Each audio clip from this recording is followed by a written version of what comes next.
Wherever there's a cop beating up a guy, I'll be there. I'll be in the way guys yell when they're mad. With these works of literature, authors turned inspiration into a lasting legacy. Welcome to WatchMojo.com, and today we're counting down our picks for the top 10 greatest novels of all time. I always say you got an uncommon level head for a white boy. Thank you, Jim.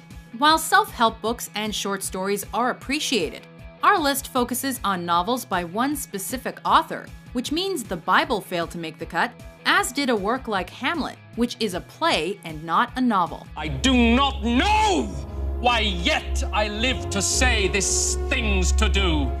Number 10, To Kill a Mockingbird, Harper Lee. There was no hurry, for there was nowhere to go, nothing to buy, no money to buy it with. Although Macomb County had recently been told that it had nothing to fear but fear itself. Told by Scout as a flashback to her childhood, To Kill a Mockingbird is the story of her father, morally upright lawyer Atticus Finch, who defends an innocent black man against a rape charge and teaches his children about racial equality. You never really understand a person until you consider things from his point of view. Written by Truman Capote's childhood friend, it was an instant classic that won Harper Lee the Pulitzer Prize, Presidential Medal of Freedom, and defined a generation. In our courts, all men are created equal. I'm no idealist. To believe firmly in the integrity of our courts and of our jury system. That's no ideal to me. Number 9, Don Quixote, Miguel de Cervantes. Lord and governor of this noble castle, my vigil is not yet complete. Considered the most important piece of writing to emerge from Spain's Golden Age, Don Quixote sees a middle-aged man attempt to restore the chivalry he's read about by going on a meandering quest, with his trusty squire Sancho Panza by his side. And so by the authority vested in me by the order of knighthood, I call upon your captain here to release you from tyranny. Translated into more languages than any other book except the Bible, Don Quixote was released in 2 volumes separated by 10 years.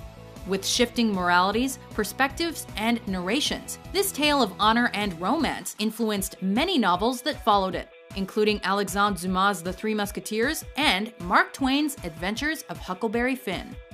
Number 8, In Search of Lost Time, Marcel Proust. Whoever knew that a Madeleine dipped in tea could stir such memories? Over 14 years in the early 20th century, one writer eschewed the notion that plot must push a novel along.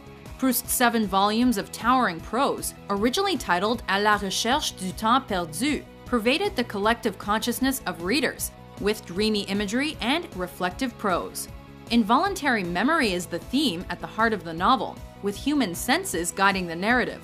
Proust never stopped adding to his masterpiece until his untimely death. But fortunately for readers, In Search of Lost Time provides a lifetime of enjoyment. Entre les nous, il y a la mort. Number 7, The Catcher in the Rye, J.D. Salinger. Reading the classic mantra of teenage angst, I see. For rebellious youths worldwide, this post-World War II novel offered a protagonist to identify with. Holden Caulfield originated in Salinger's 1946 short story, Slight Rebellion off Madison, and he takes us with him after his expulsion from prep school.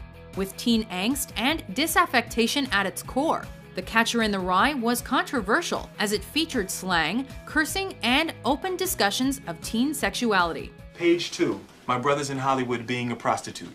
Page 3, what a phony slob his father was. The most banned book in the US between 1961 and 1982, its anti-establishment themes inspired a new wave of global writers and resulted in a cult following for the reclusive author. Young Hinckley, the whiz kid who shot Reagan and his press secretary, said if you want my defense, all you have to do is read Catcher in the Rye. Number 6, Adventures of Huckleberry Finn, Mark Twain. I sure would like to be going somewheres. Come on, Hug. Let's go. After first appearing in the 1876 classic The Adventures of Tom Sawyer, social outcast Huck Finn appeared 8 years later in one of America's most controversial novels. Based in a fictional Missouri town, Huckleberry Finn takes us on a descriptive and educational trip along the Mississippi River, accompanied by a runaway slave, Jim. Out on that river, I had a taste of freedom. And now being a slave again, well, it feels so very bad. Let's get on to Cairo, Huck. Please. Written in colloquial speech, Twain's novel was occasionally banned for its coarseness and critique of the South.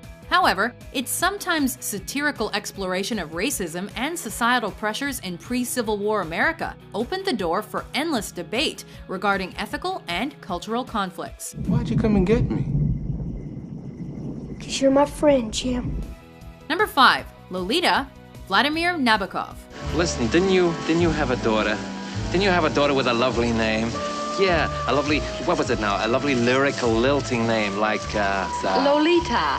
To be a young woman in the 1950s meant displaying the proper amount of grace, beauty, and respect for elders. Russian novelist Vladimir Nabokov flipped the script on such ideals with his 1955 classic about a young temptress and the older man who desired her. 38, 39, 40, 41, 42, 43, 44, 45, 46. While critics often debate the predatory instincts of the characters, Lolita opened up international dialogue on sexual abuse, literary morals, and the comedic wordplay of Nabokov. Initially banned in parts of Europe, it was adapted by film director Stanley Kubrick, thus ensuring a lasting legacy in both media. You're not bound to him in any way, whereas you are bound to me by everything that we have lived through together, you and I. I'm going to have his baby in 3 months. Number 4. The Great Gatsby, F. Scott Fitzgerald. How do you do, old sport? I'm Gatsby. One of America's most beloved novels was born in the Roaring '20s. Painting an opulent picture of life in the imagined town of West Egg, Long Island, Gatsby is a story about the fleeting nature of the American dream.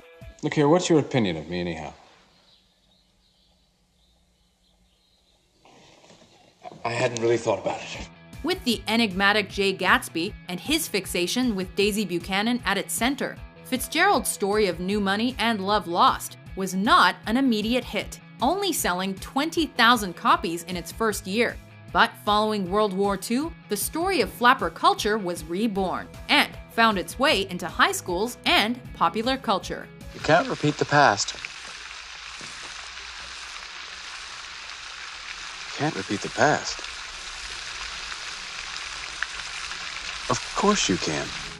Number 3. War and Peace, Leo Tolstoy. Do you know why I'm going to the war? Do you think it's because I think that Napoleon is a monster? Do you think that I believe that we have any business fighting Austria's battles 2,000 miles from home? Do you think that I think Russia will be a greater nation when this war is over? And why are you going?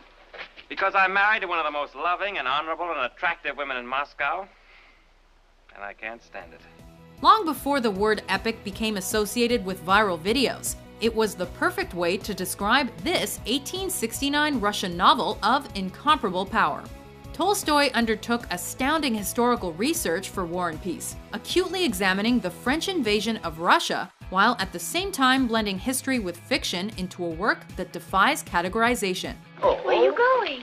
To the army. They hope to make a stand against Napoleon at Borodino. With the narrative structure sometimes replaced by philosophical musings, War and Peace studies what drives people during the best of times and the worst of times, as they strive to discover the meaning of life. Weighty themes, but lasting ones. What do you think it represents? I think it can only represent, sire, the sincere wish of His Majesty the Tsar to avoid war and to prevent the shedding of both Russian and French blood. Number 2. Madame Bovary, Gustave Flaubert. Joy was discouraged. Misery was forbidden. They were trying to break me, like a horse. While all publicity didn't necessarily equal good publicity for first-time authors in mid-19th century France, it did work out well for one celebrated novelist. I'm not frightening you at all.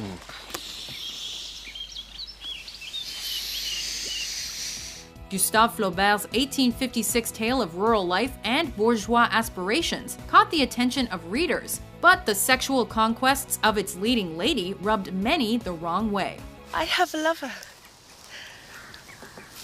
I have a lover.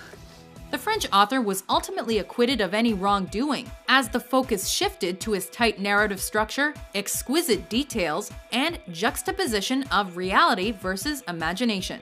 I feel no remorse, suffer no guilt, fear nothing. You have poured yourself into my heart, and love comes streaming out. With each extraordinary sentence, Flaubert pieced together a novel of endless fascination for readers. There's nothing left to feel. Before we crack the spine on our top pick, here are some honorable mentions. One ring to rule them all. To the past or to the future. To an age when thought is free. From the age of Big Brother. From the age of the thought police. Such a pity it should all be thrown away. So much English scholarship is for want of knowing what's been done by the rest of the world. What do you mean? I merely mean that the Germans have taken the lead in historical inquiries. Everything I do it for you. Anything that might be special in me is you. Thus, I put out the last fear.